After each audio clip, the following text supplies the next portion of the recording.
Então, a atividade que vocês devem... Deixa eu ver como é que está aqui o andamento. Ó, então, os 3 aí já concluíram, né? Fizeram toda a atividade. Né? O que a atividade pede?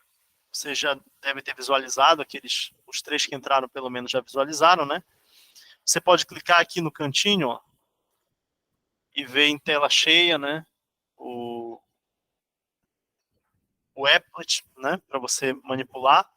Mas o que ele pede aqui, ó? Tem uma questão associada a esse applet aí. Na construção 1, que é essa daqui, né? Temos 2 triângulos, mas apenas um deles permanece retângulo quando movimentamos seus vértices. Qual deles? Então você pega aqui, ó, eu posso mexer aqui, né? E aí clicar num dos vértices, ó, já manipulei aqui, e esse triângulo eu estou vendo que ele deixou de ser retângulo, né? Ó, enquanto que o outro, quando eu manipulo, ele permanece um triângulo retângulo. E essa primeira atividade, essa atividade aqui, ela foi pensada mesmo para as pessoas começarem a entender como o GeoGebra funciona. Tá? Aí eu posso atualizar, clicando aqui nesse ícone, ó, ele volta para o início. Né? A minha pergunta é, qual desses é um triângulo retângulo? O vermelho ou o verde? A resposta é os dois, né? Os dois são triângulos retângulos. Porque os dois têm um ângulo reto nesse momento. Mas qual deles, agora se eu perguntar para vocês, qual deles o software enxerga como um triângulo retângulo? A resposta é esse aqui, porque esse aqui resiste à manipulação, permanecendo como um triângulo retângulo. Né? Enquanto que esse aqui é um triângulo qualquer, que pode, né, em um determinado momento, assumir uma posição que o torna um triângulo retângulo. Então, uma das características da geometria dinâmica é essa, né? A possibilidade que você tem de arrastar um objeto, deformá-lo e ver que propriedades resistem quando você arrasta o objeto. Né? O GeoGebra, ele é mais do que um software de geometria dinâmica, né? Ele é um software de matemática dinâmica. Mas essa construção aqui, a gente pode falar que ela é uma construção de associada à geometria dinâmica, né? Tudo bem? Diz que o GeoGebra é um software de matemática dinâmica, porque ele faz tanta coisa para além da geometria, né? Que a gente pode dizer que ele é um software de matemática dinâmica. Tudo bem? Então, a primeira atividade, ela faz essa pergunta, né? E aí eu vou colocar já uma questão, que o nosso tema aqui é tecnologia no ensino de matemática, né? É como a tecnologia pode nos fazer encarar questões que nós já conhecemos de forma diferente, né? A compreensão do que é um triângulo, né? Quando a gente está trabalhando com lápis e papel, o que é um triângulo retângulo, e o que é um triângulo retângulo quando eu estou trabalhando com a geometria dinâmica, manipulando um software. Será que a compreensão que eu tenho é a mesma do que é um triângulo retângulo? Ou mesmo do que é um polígono, por exemplo?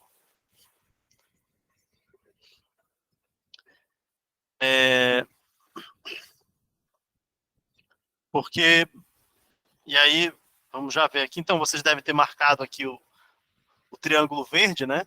Para a pergunta, né? Eu vou marcar o triângulo vermelho só para vocês verem o que acontece. Triângulo vermelho, e aí eu quero que verifique a minha resposta. Ele me avisa que eu errei, né? Ele me dá o feedback. Posso tentar novamente. Eu posso marcar as duas, o que acontece? Aí me diz que essa aqui está correta e essa está errada, né? Posso tentar novamente. Posso marcar só a correta e ver o resultado correto, né? Então tem essa possibilidade do feedback, né? Muito bem, sua resposta está correta. E aí, uma outra possibilidade, ó, é eu criar uma atividade onde o próprio aluno faça a construção. Então, olha, utilizando as ferramentas disponíveis na construção 2, tente construir um triângulo retângulo como o triângulo verde da construção anterior. Tá? Eu vou novamente clicar aqui no quadradinho para maximizar, ó, por tela cheia, né? E eu posso tentar criar esse triângulo. Eu customizei aqui a barra de ferramentas, tá? Tudo a gente pode fazer. Eu posso, se vocês prestarem atenção, vou sair rapidinho aqui para vocês verem isso. Ah, cadê? Então vou aqui para a página inicial do site do GeoGebra, novamente. Vou acessar aqui o GeoGebra clássico. Vejam que eu tenho muito mais opções de ferramenta aqui. Tá? Muito mais opções de ferramenta. E se eu clicar sobre uma delas, diversas outras aparecem. Estão vendo? Mas, quando eu crio uma atividade como essa, eu posso customizar a barra de ferramenta, porque o meu objetivo com o aluno lá na sala de aula pode não ser que ele conheça o GeoGebra, mas sim que ele faça algo com o GeoGebra. E como ele pode não estar familiarizado com o GeoGebra, eu posso deixar uma barra de ferramentas mais simples, onde só vão aparecer aquelas ferramentas que ele precisa. E quando ele clica numa ferramenta, não, a única que aparece é ela mesma. Ó. Não estão aparecendo outras opções de ferramenta aqui. Estão vendo? Então eu customizei a barra de ferramentas para que ela ficasse mais simples. Ó, aqui ainda aparece mais algumas opções. Poderia até ter ocultado, deixado só a ferramenta mover. Depois eu vou até fazer isso depois. Tá? Mas aqui eu deixei tudo simplificado para o usuário final, que é o meu aluno. Tá? E aí, lembra do que eu falei sobre o polígono? Eu vou criar aqui um quadrilátero. Né? Vou criar um quadrilátero. Melhor ainda, eu vou fazer isso aqui. Eu vou fazer isso aqui. Eu vou criar um quadrilátero. Deixa eu mudar essa disposição. Deixa uma disposição de geometria mesmo. Não, não. Melhor ainda. Eu vou só ocultar os eixos aqui, porque eu quero a malha ainda. Ó, eu vou criar um quadrilátero. Pronto. Criei um quadrilátero. Tá? Vou minimizar aqui para ficar menos poluída a janela de álgebra, deixando exibido aqui só ó, janela de álgebra considera esse objeto um quadrilátero, certo? Vejam que esse quadrilátero ele pode momentaneamente ser um retângulo. Momentaneamente ele se transformou agora num retângulo. Mas para o GeoGebra ele é só um quadrilátero. Ele pode vir a ser um quadrado também. Tá? Para o GeoGebra ele ainda é um quadrilátero. Mas o que pode dar um nó na nossa cabeça, né? É observar que para o GeoGebra ele continua sendo um quadrilátero. Tudo bem? Mas você que olha agora está encarando isso como um triângulo nesse momento. Né? Mas ele para o GeoGebra, ele é um quadrilátero.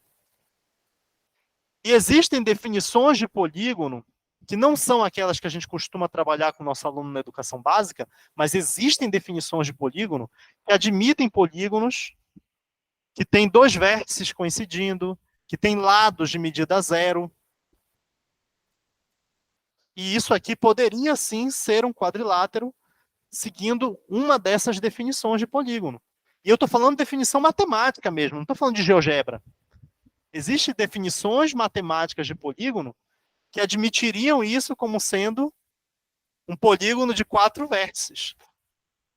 E se eu definir que todo polígono de 4 vértices é um quadrilátero, isso aqui é um quadrilátero. É um quadrilátero que tem 2 vértices coincidindo e um lado medindo zero. No caso aqui, o lado AD mede zero. Ó, e tá aqui, ó. O lado AD, cadê? Não, é aqui. AD, não está aparecendo? Está aqui, ó, lado AD, ó. É um lado de medida zero. É um segmento de medida zero. Tá legal? E, bom, se você está achando isso estranho, imagina isso aqui, né? O que você me diz desse quadrilátero? Né? Então, agora nós temos um quadrilátero de área zero, né? Olha aí. Um quadrilátero que é unidimensional agora. Né? Ou ainda, olha esse quadrilátero agora. Continua sendo um quadrilátero. Tá? Então, um software, a gente está falando de tecnologia, não é? Olha esse outro quadrilátero aqui, que interessante. Ele pode levar a gente a repensar definições, trabalhar com conceitos de forma diferente, de uma forma dinâmica, de uma forma bem visual. Né? E usar recursos que sem o software nós não teríamos. Como, por exemplo, eu posso... Daqui a pouco a gente vai fazer isso, né? A gente vai fazer uma construção aí no smartphone e a gente vai usar a cor como um recurso. Né? A cor como um recurso que vai nos ajudar a pensar as ideias que a gente está trabalhando. Antes, com quadro e pincel, né? Claro, a gente podia fazer isso usando pincéis de cores diferentes, mas não era uma coisa tão prática, né? Aqui é muito prático você usar uma cor como um recurso para sua explicação.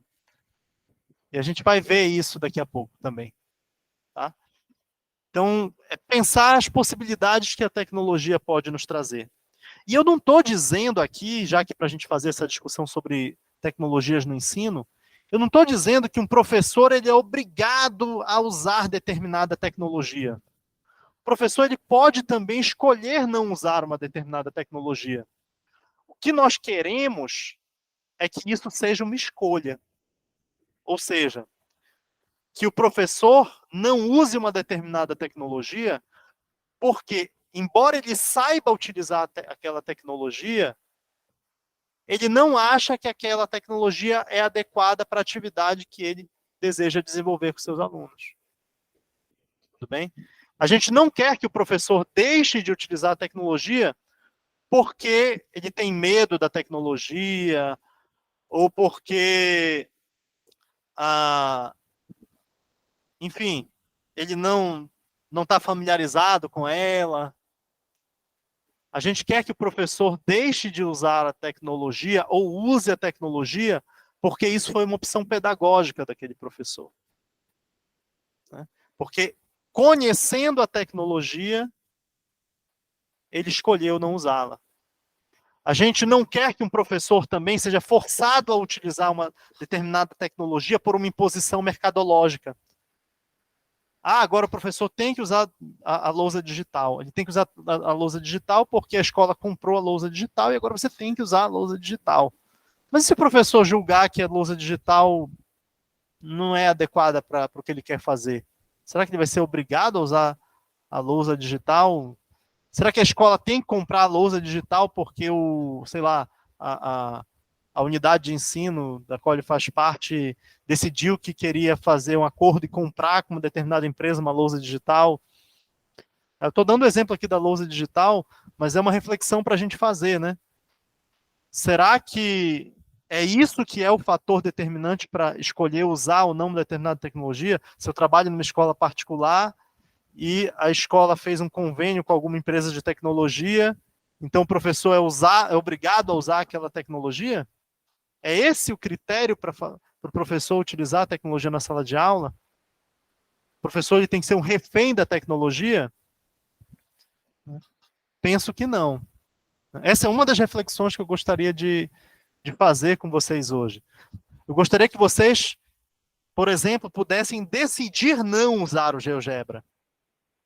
Porque você avaliou, conhecendo o GeoGebra, você avaliou que, sei lá, esse conteúdo que eu estou trabalhando, eu acho que o GeoGebra não soma muito com ele.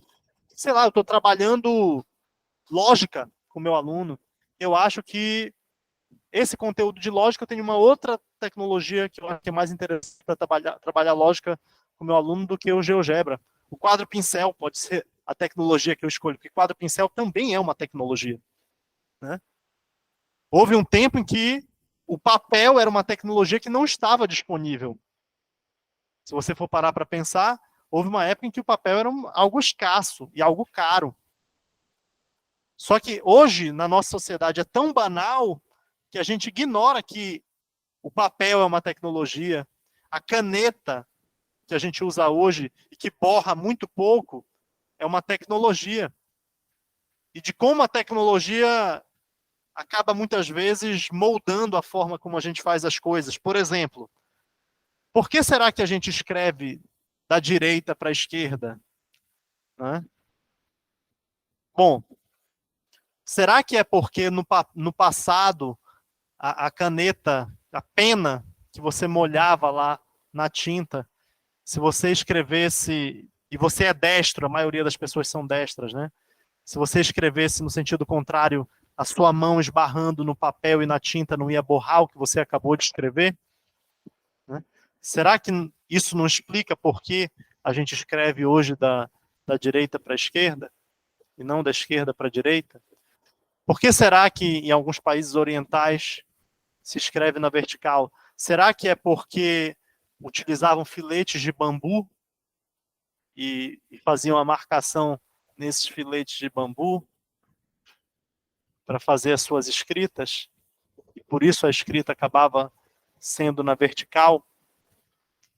Então, será que, até que ponto, né, a tecnologia não incorporou alguns costumes? A tecnologia da época não incorporou alguns costumes em determinadas sociedades, tá? Eu não tenho certeza, viu, gente, se a gente escreve da esquerda para a direita por causa disso. Só joguei aqui uma hipótese, tá bom? Eu só estou querendo fazer essa conversa com vocês, tá? E eu quero que vocês fiquem à vontade, inclusive, para me interromper a hora que vocês quiserem para fazer comentários, tá? Eu tô falando aqui, mas fiquem super à vontade para perguntar alguma coisa no bate-papo, me interromper.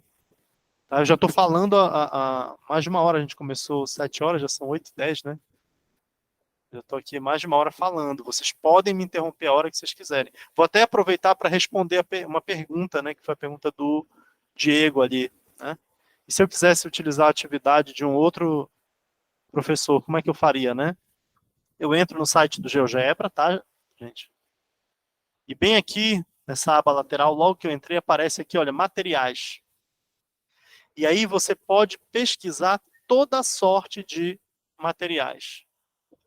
Tá? Pode, inclusive, navegar por aqui, ó, escolher algum conteúdo, ó, probabilidade, álgebra, funções, estatística, aritmética, geometria, trigonometria, cálculo. Escolham aí o que é que vocês gostariam que eu selecionasse aqui. Vocês estão conseguindo ver bem? Vou ampliar aqui para vocês verem melhor. Para onde vocês querem que eu siga? Digam aí. Cálculo. Se eu clico em cálculo, deixa eu diminuir agora para vocês verem aqui. Em cálculo, olha só, ele já abriu outras possibilidades. A matemática está aqui, ó, da onde a gente veio para o cálculo e ele abre outras possibilidades. Funções, curvas, cálculo diferencial, integral, sequências e séries, equações diferenciais, limites. Escolham agora para onde vocês querem que eu vá. Digam aí.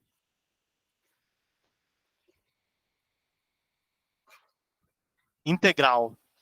Cadê?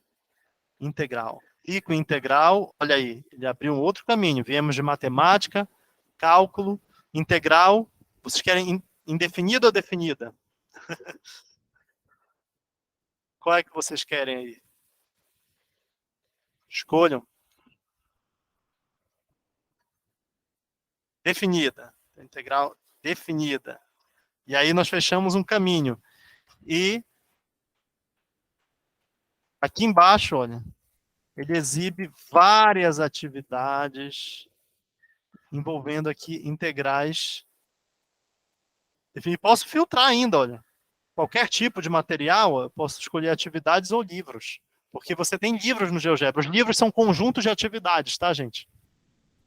Então, eu poderia filtrar aqui e ver um livro, mas eu estou vendo só atividades aqui. Não estou vendo... Não estou vendo... livros. Eu vou clicar em livros, bora ver se vai aparecer alguma coisa. Ó, apareceu um livro aqui. Atividade, só atividade. Qualquer tipo de material. Tá aí. Vou entrar numa aqui, vou entrar nessa aqui. Integral dupla em coordenadas polares. Ó. Aqui eu estou numa atividade agora. Estão vendo? E aí, essa atividade fala sobre integral dupla em coordenadas polares. Posso ampliar, manipular aqui, ou eu posso atribuir. Olha aí, veja que aparece para mim. Ah, se eu clicar bem aqui, ó, não aparece mais aquela opção de editar. Por quê? Porque essa atividade não é minha. De quem ela é? O autor dela é o Valdecir Bianchini. Estão vendo? Ele é o autor. E você pode, inclusive, fazer uma cópia de uma atividade. Eu posso clicar aqui, ó, e copiar a atividade. Se eu copio a atividade, ó, e faço alguma modificação nela, ó, copiei a atividade, apareceu aqui para mim, olha, como cópia de integral, dupla. Aqui eu estou editando agora a atividade. Eu entrei no modo de edição aqui. Se eu fizer alguma modificação, incluir algum elemento aqui, ó, posso incluir um texto. Vou incluir um texto aqui, ó. Integrais são legais. Qualquer besteirinha aqui, tá? Pronto, feito. Posso incluir um applet aqui do GeoGebra. Ó. Inclusive, não precisa ser meu. Eu posso procurar um outro applet. Vou incluir um applet aqui qualquer, do Tim Brzezinski aqui. Opa. Não deu certo. Vamos lá.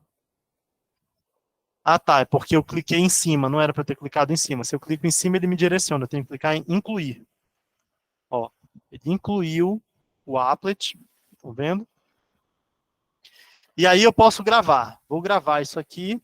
Vejam que a visibilidade aqui, ó, eu posso, por enquanto, ela aparece compartilhado com o link. Mas eu posso mudar essa visibilidade para pública, tá? Ou particular, deixar particular. Eu vou clicar aqui em gravar e fechar agora. Ó, gravar e fechar. E olha o que aparece agora aqui. Deixa eu ver. Ah, ele voltou para lá para atividade, né?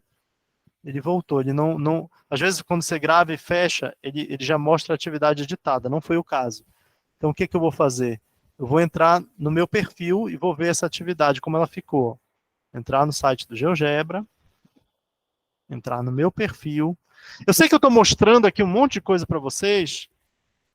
Isso vai estar sendo gravado, vocês podem ver depois. Mas você vai aprender essas coisas de fato mexendo, gente. É assim que você aprende. Mexendo. Aqui, eu estou só mostrando que existe. Tá? É para vocês saberem, existem essas possibilidades. Se eu entrar aqui no meu perfil, já entrei, né? Ó, tá aqui a atividade. Se eu clicar nela agora, vejam que agora aparece o meu nome, seguido do nome do Valdeci e o nome do Tim Brzezinski, porque eu incluí uma atividade dele. Então, o GeoGebra vai mostrando aqui quem são os autores da atividade. O autor da atividade original, daquelas que você incorporou, e o seu próprio nome com as modificações que você fez na atividade. Então, ele vai preservando esse rastro da autoria da atividade. Isso é uma coisa interessante aqui no GeoGebra, né? Bom, eu não queria essa atividade, né? Eu só queria mostrar para vocês. Então, eu posso vir aqui no meu perfil. Eu teria a opção de torná-la pública, né? Clicando aqui nos 3 pontinhos, ó. Eu poderia publicá-la, tá? Posso tornar pública uma atividade, mas eu vou apagar essa atividade, eu não quero, tá? Poderia criar do zero uma atividade, e bem aqui, olha, criar atividade, e clicar em enviar, tá? Atividade, ou clicar em atividade aqui, vou clicar em atividade, ó.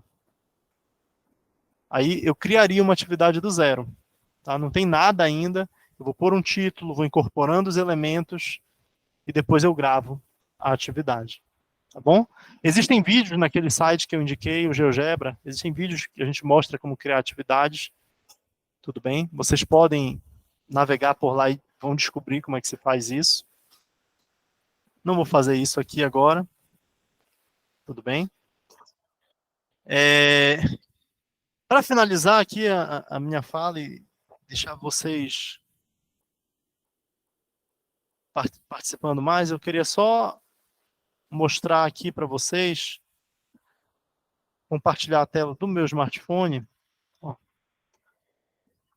Vocês, opa, de novo aqui, tá. Vocês baixaram aí o GeoGebra no celular de vocês? Tá? Haroldo, confesso que o meu celular não tem condições de receber mais um aplicativo. Então eu deixei, eu estava programado aqui do lado, na parte virtual, online. Ah, tudo bem. Tranquilo. O que eu quero de vocês é o seguinte.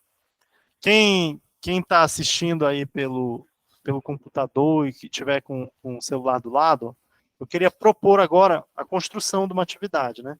Eu abri, vocês viram que eu abri o aplicativo aqui no smartphone agora, tá? Eu posso escolher qual calculadora eu vou usar, ó. Vou clicar aqui, ó, naquelas barrinhas ali, e bem aqui embaixo tem uma opção de trocar de calculadora. Então, eu posso escolher calculadora gráfica, calculadora 3D, geometria. Essa que está com fundo lilás aqui no fundo, né? É a que está selecionada no momento de geometria. E é com ela que eu vou trabalhar mesmo. Vou clicar nela. Estou nessa calculadora, tá? E aí, eu queria trabalhar com vocês uma atividade bem simples, quem puder, tá? Eu não sei se eu estou me estendendo muito.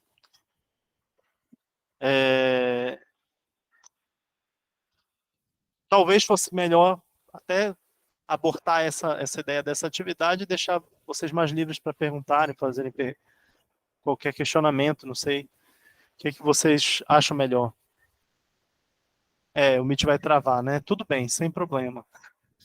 Vocês gostariam de fazer alguma pergunta, pessoal? Vocês têm alguma pergunta, algum comentário a fazer? Ou vocês gostariam que eu mostrasse mais essa atividade aqui no smartphone?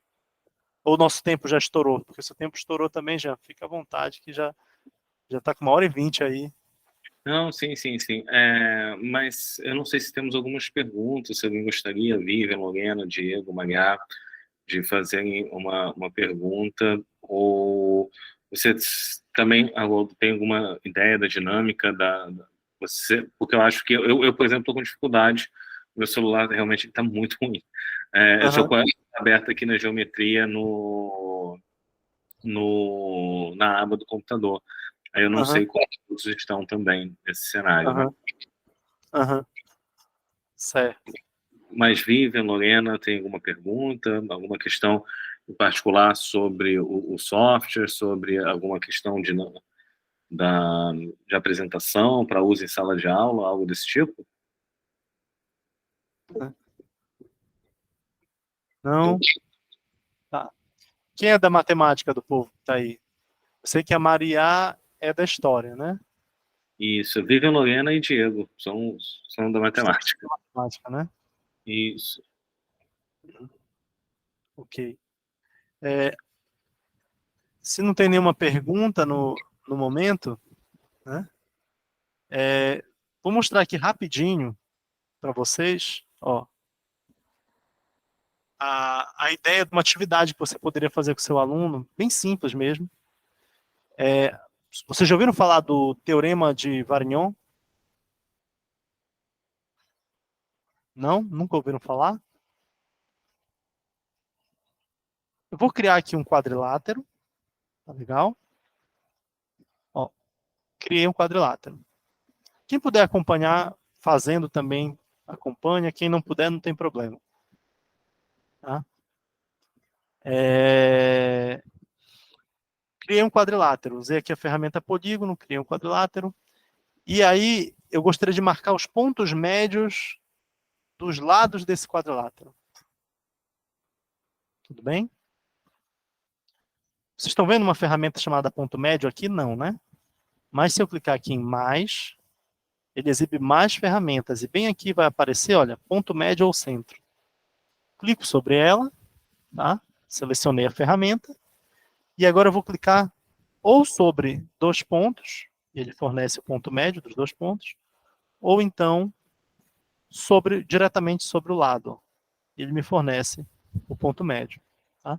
Se eu clicasse sobre o polígono, ele forneceria o centro de gravidade. Como não é o nosso objetivo aqui, não vou fazer isso. Tá?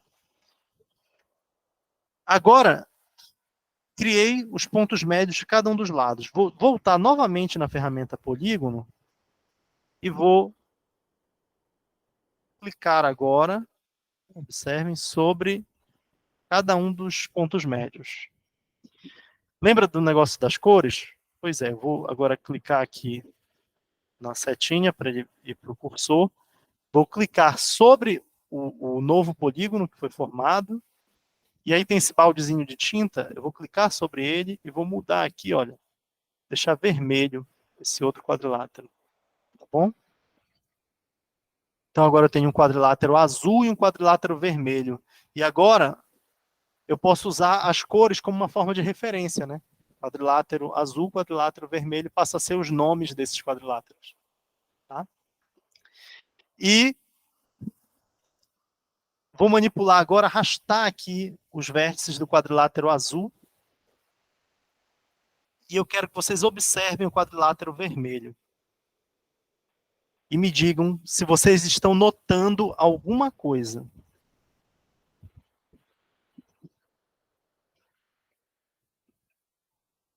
Quem notar pode escrever aí no chat ou abrir o microfone e falar, fiquem à vontade. Olhem e me digam se vocês têm alguma observação a fazer, alguma propriedade que vocês notam aí nesse quadrilátero vermelho. Inclusive, eu posso fazer um quadrilátero não convexo aqui, ó. Vocês percebem alguma propriedade interessante desse quadrilátero vermelho a partir dessa manipulação?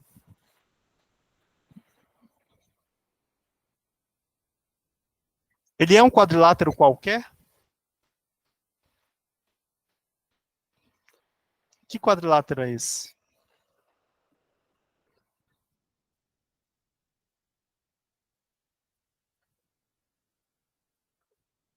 Estou esperando, estou esperando. O ideal seria vocês manipularem. Olha aí, a Lorena já não precisava da interrogação, não, Lorena. Você está certa, é um paralelogramo. Né? Você já notou uma coisa, né? O quadrilátero vermelho é sempre um paralelogramo. A simples manipulação aqui, né, nos ajuda a perceber isso. Agora, olha só. Eu vou clicar sobre ele e vou clicar nesses 3 pontinhos e aí eu acesso as propriedades desse quadrilátero, tá? E aí, aqui no estilo das legendas que aparece escondido, eu vou clicar e vou mudar para valor. Aí olha o que ele exibe ali. Ele exibe a área desse quadrilátero. Tá bacana? Se eu tentar fazer o mesmo com o quadrilátero azul, vai dar um problema. Qual vai ser o problema? As áreas vão ficar sobrepostas, vai ficar uma em cima da outra. E aqui no smartphone eu não consigo mover o rótulo da área, a posição dele. Então eu vou fazer o seguinte, eu vou aqui na janela de álgebra. Aliás, antes de ir na janela de álgebra, eu vou clicar aqui na ferramenta ponto e vou clicar nessa janela de visualização aqui, ó. Criei um ponto I, tá bom? Criei um ponto I. Vou clicar sobre o ponto I Calma lá, tem que ser com a ferramenta mover. Tá? Cliquei sobre o ponto I, e aí vou acessar as propriedades do ponto I, e vou de novo ali, estilo das legendas, e vou esconder o rótulo, tá? O ponto I, é bom que ele já está de azul ali, né? O que eu vou fazer agora? Eu vou bem aqui na parte de álgebra, e eu vou clicar nessa entrada, e vou digitar aqui, ó, nesse teclado, eu vou digitar, não funciona por aqui. Então, o que eu vou fazer? Eu vou ter que digitar aqui no smartphone. Calma lá. Eu vou digitar texto. Ó, ele já exibe uma opção aí, texto. Cliquei sobre texto. E aí, tem essas opções aqui, ó. Tem essa opção objeto ponto. Vou clicar nessa opção objeto ponto. Qual o objeto que eu quero? Eu quero o meu quadrilátero azul. Qual o nome dele? O nome dele é Q1, não é? Ó? Q1, estão vendo? Então eu vou digitar aqui, ó, Q1, tá? Q1 no meu teclado. Seta para o lado. E agora eu vou digitar aqui I maiúsculo. GeoGebra diferencia maiúscula de minúscula, tá? Quero o nome daquele ponto. E vou clicar Enter. O que acontece agora? Ele criou uma caixa de texto que vai ficar associada a esse ponto. Mas não ficou legal, olha. Ficou bem em cima do ponto. Então eu volto aqui, ó, e vou digitar agora mais, abre parêntese, 1,0. Clico Enter. Pronto. Então eu somei, né, uma unidade para direita. E agora, ó, beleza, não fica mais em cima, não vai ficar em cima, né, um do outro. E aí, se eu tivesse deixado, por exemplo, esse polígono aqui de outra cor, verde, digamos, eu poderia associar aqui com a cor verde também. E aí, novamente, as cores entrando em ação, né? Ó, a cor me ajuda a fazer a associação. O ponto é verde, o polígono é verde, então essa é a área desse polígono. O número aqui parece de vermelho, o polígono é vermelho, então essa é a área desse polígono. Agora, notem que quando eu mexo aqui, ó, eu quero que vocês observem os valores das duas áreas, da área do polígono verde e do polígono vermelho. O que vocês percebem? Ó.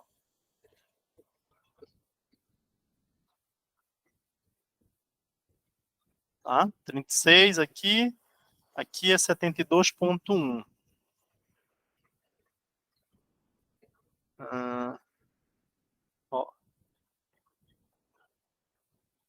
32 aqui, aqui é 64.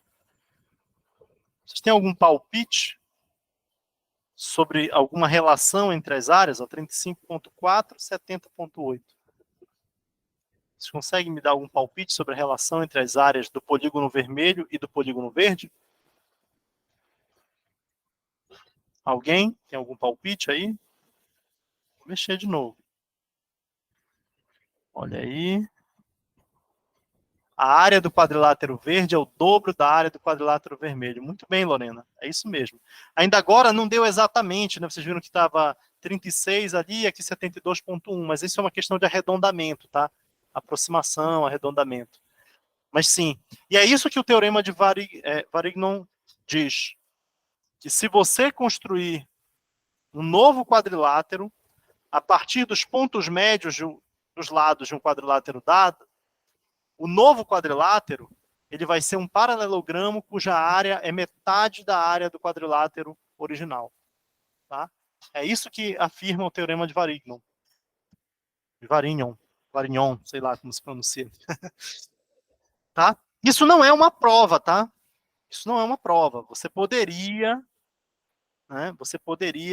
utilizar aqui as ferramentas para tentar mostrar uma prova para o seu aluno, construir uma diagonal aqui, ó, do quadrilátero. Aí você usaria o teorema da base média do triângulo para argumentar que tanto esse segmento é base média do triângulo aqui BDC, como esse segmento é base média do triângulo ABD. Como o teorema da base média diz que a base média do triângulo ela vale metade do lado aqui, né? E é paralela a esse lado, então, se isso aqui é base média, é paralelo a esse lado. Se isso aqui é base média, é paralelo a esse lado. Logo, esse lado é paralelo a esse. E aí, se você traçasse a outra diagonal, você usaria a mesma explicação para concluir que esse lado vai ser paralelo a esse. Ou seja, esse quadrilátero é, de fato, um paralelogramo. Tá? E aí daria para provar também que a área é metade, mas eu não vou fazer isso porque o nosso tempo aqui está bem avançado e eu também estou tomando tempo de vocês só falando aqui. Então, eu vou parar por aqui, gente. Né? Eu tinha outras coisas que eu gostaria de mostrar para vocês, talvez interessasse um pouco para marear, né? Mostrar, por exemplo, nesses materiais aqui, né? Algumas construções muito interessantes.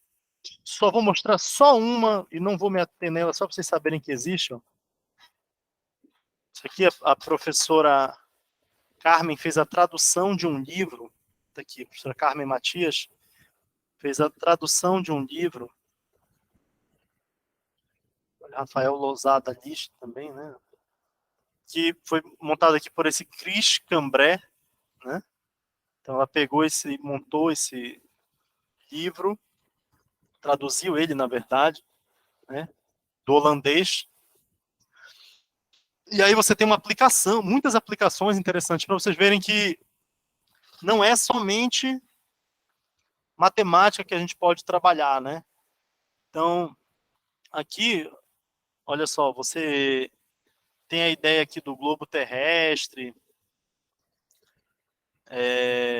pode manipular aqui essa construção, ó, tá?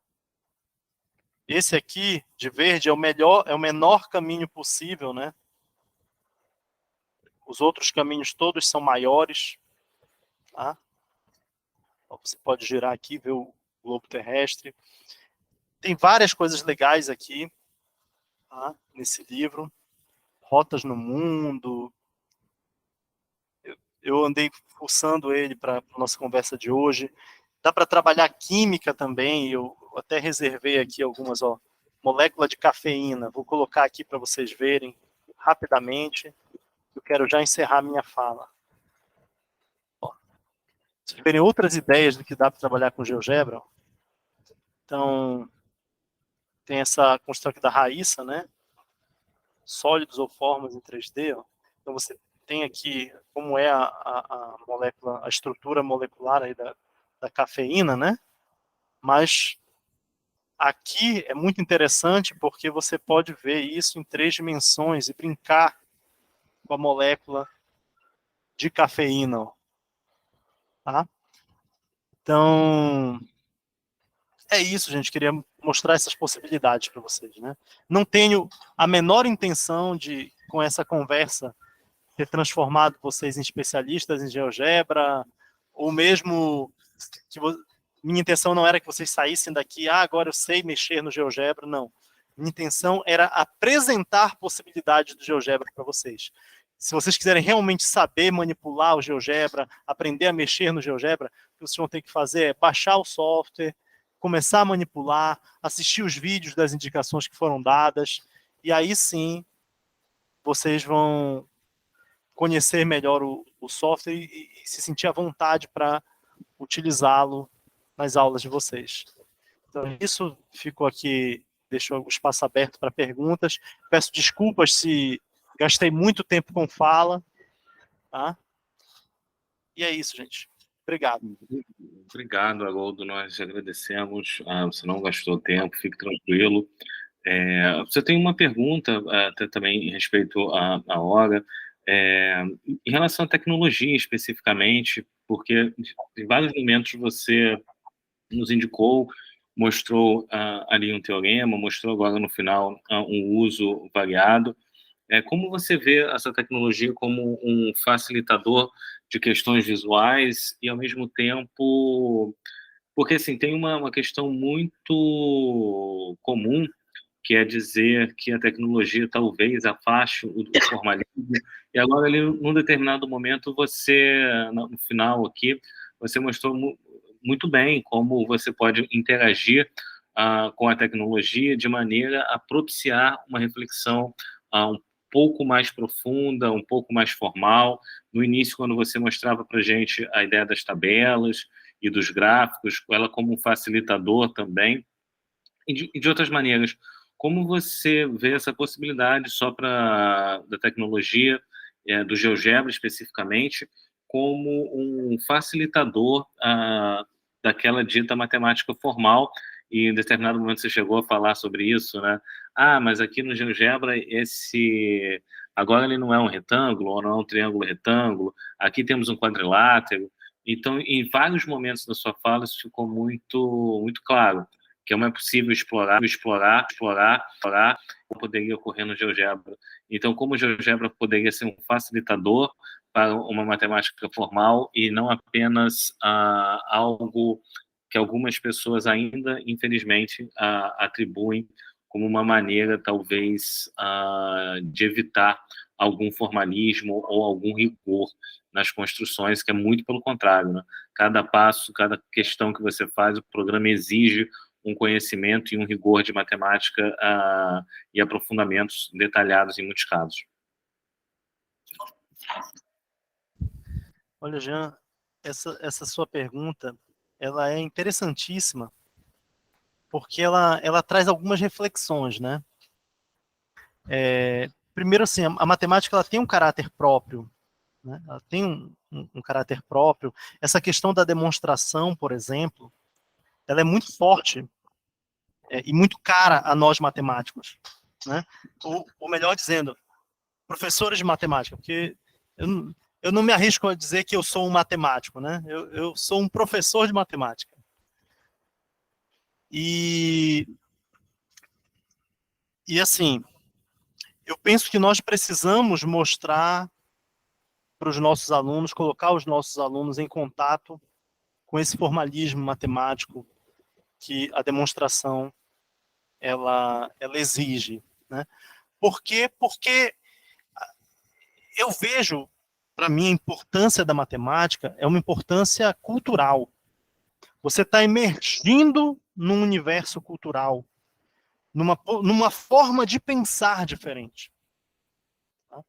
Então, esse raciocínio que a gente utiliza do rigor da demonstração, ele incorpora em nós uma forma de pensar, né? Uma cultura que existe. E você vê, né, que nesse último exemplo que foi dado do Teorema de Vagnon, né, várias etapas ali foram cumpridas, né?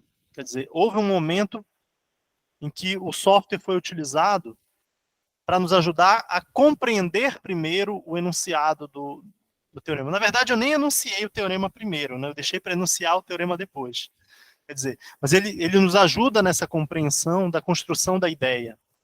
Tá, eu tenho um quadrilátero, eu marco os pontos médios, e a partir desses pontos médios serão vértices de um novo quadrilátero. E aí, o teorema enuncia que esse novo quadrilátero será um paralelogramo, cuja área é metade da área do quadrilátero original. Eu tenho aí um enunciado. A manipulação do software me ajuda a enxergar as propriedades que esse teorema enuncia, né? Que, de fato, esse quadrilátero será um paralelogramo e que, de fato, a área é metade. Mas isso, por si só, não é uma prova, né? Isso, por si só, não é uma prova, porque o software ali, quando eu movimento, ele está me trazendo vários exemplos. Mas nessa manipulação, pode ser que eu tenha deixado de assumir uma posição em que o teorema era limitado e se tornaria falso, por exemplo. E aí eu fiz uma manipulação limitada ali e tirei uma conclusão que era geral. Isso seria uma possibilidade, por exemplo. Tá? Embora não fosse o caso desse teorema, mas poderia ser um caso de um outro enunciado de um outro teorema, onde eu fiz algumas manipulações e tirei uma conclusão que era geral sem ser geral.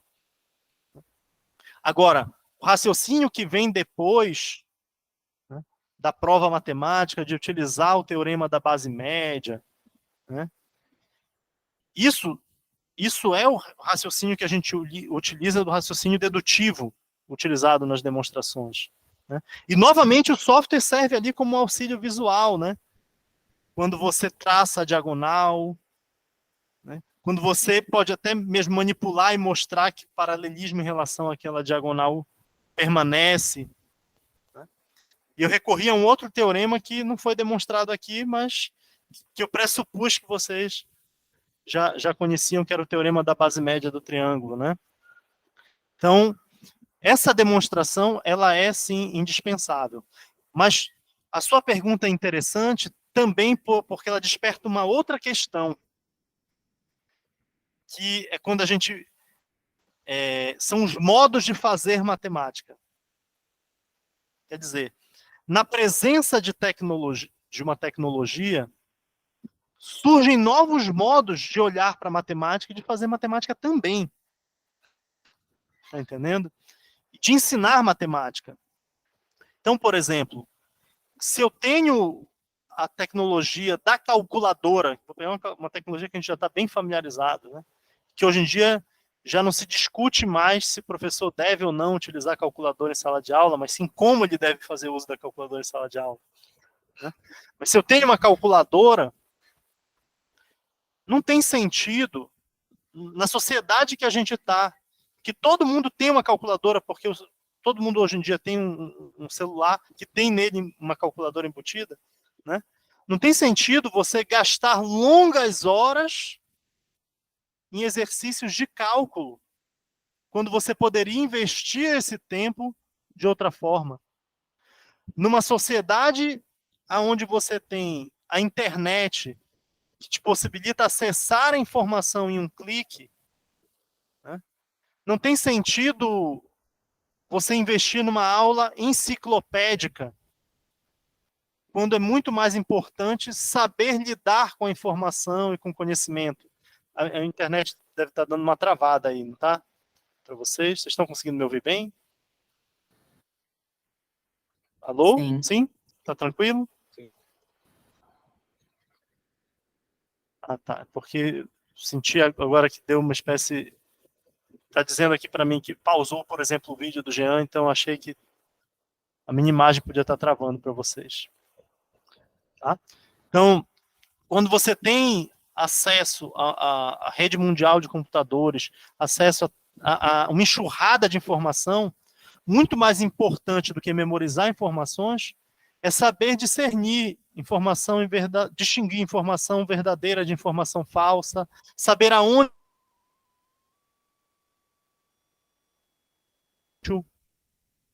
Então não faz sentido insistir no ensino enciclopédico quando a gente está vivenciando uma era em que a tecnologia exige outro tipo de formação da gente. E espero ter conseguido responder aí a sua pergunta, Jean. Na verdade, a resposta não se acaba, né? Ela continua aí no diálogo. Sim, sim, não, certamente. Maria, vou fazer uma pergunta. Olá, Haroldo, obrigada aí por contribuir, por participar.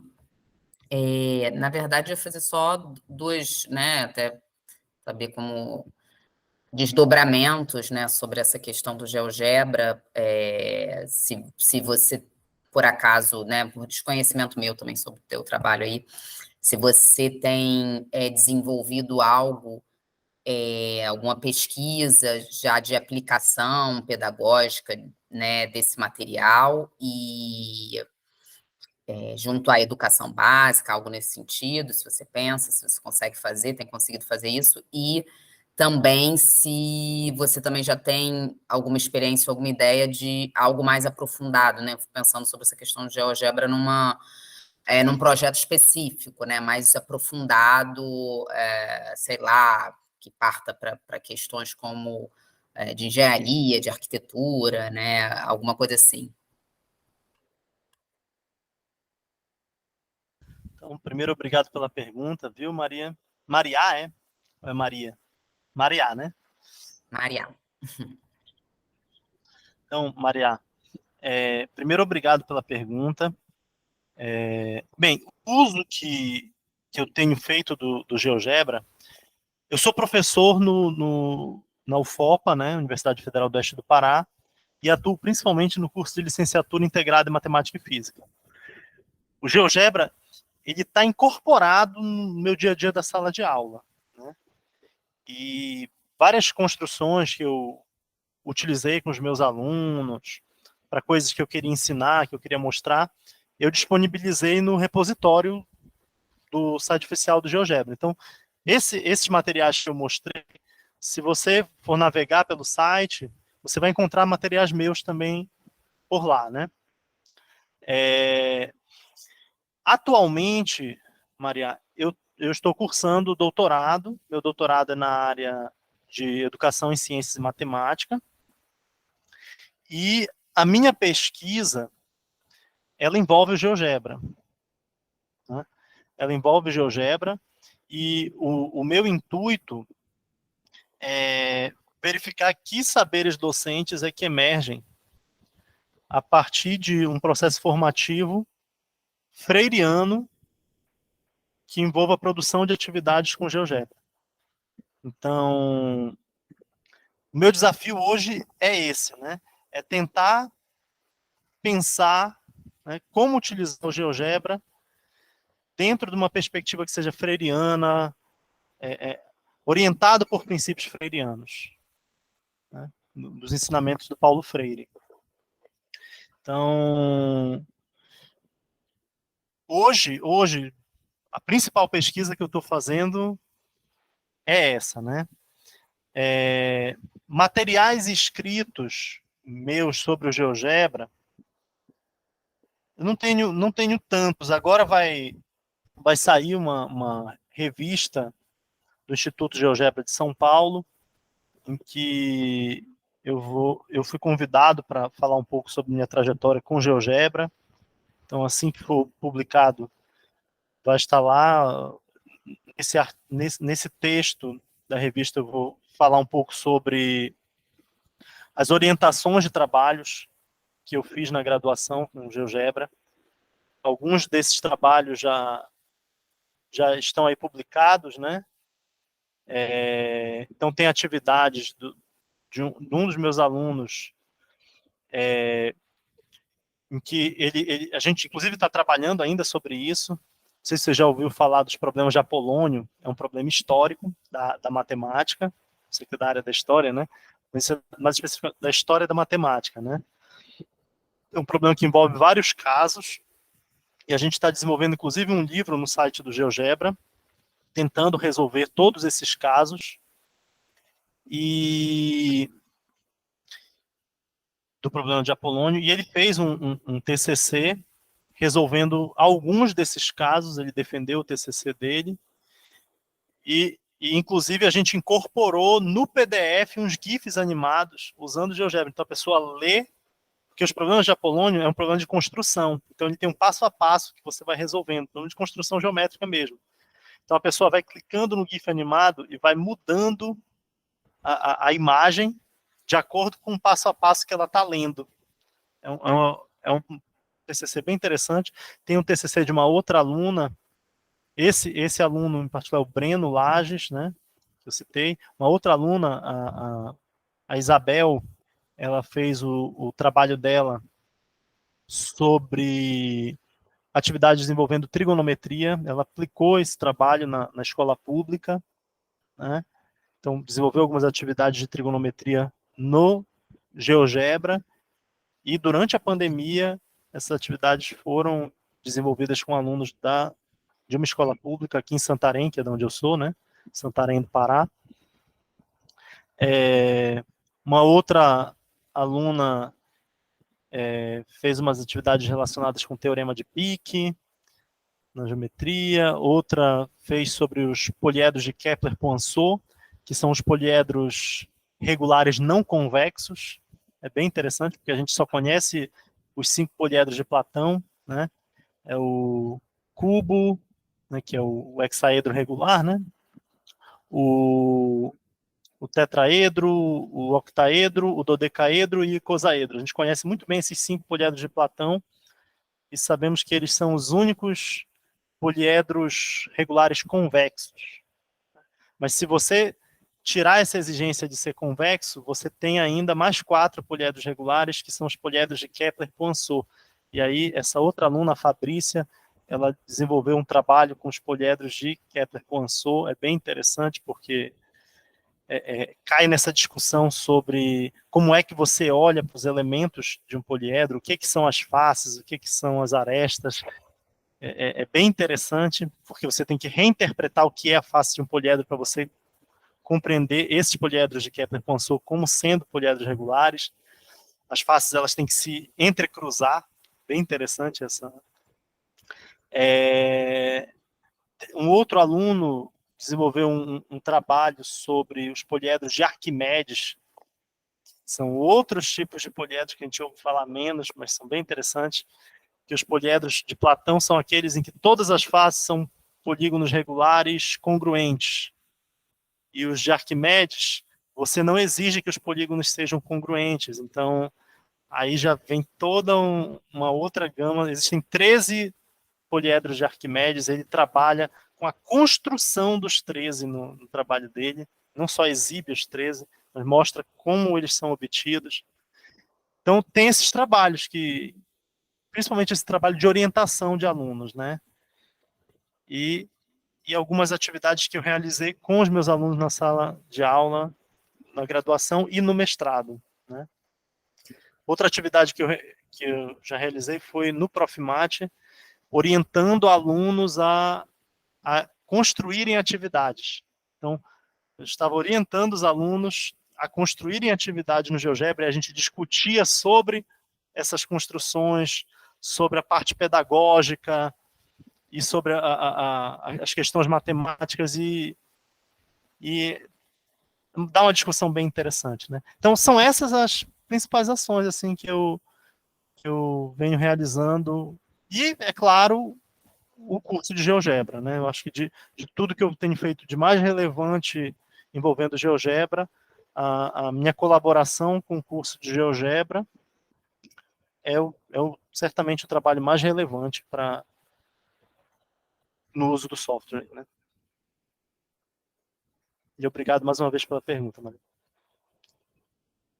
Obrigado, Haroldo. Então, novamente agradecer a você publicamente pelo carinho, pela atenção de ter vindo. O Diego me avisou aqui que precisou sair, também te agradeceu pela presença, pela participação. O Anderson também, com filho pequeno, avisou que tinha que sair. Então, muito obrigado, Haroldo, e nos falaremos. Certamente teremos mais contatos, e é isso. Boa noite a todos, bom descanso, até amanhã, para quem nos vermos na UERJ, e abraço. Tchau, tchau, Haroldo. Muito obrigado, tá? Tchau, obrigada. Eu que Boa noite, agradeço, gente. viu? Boa noite e obrigado por terem ficado aqui até 9 horas da noite quase, né? São 2 horas já. Sim. Abraço. Tchau, tchau. Boa noite. Tchau.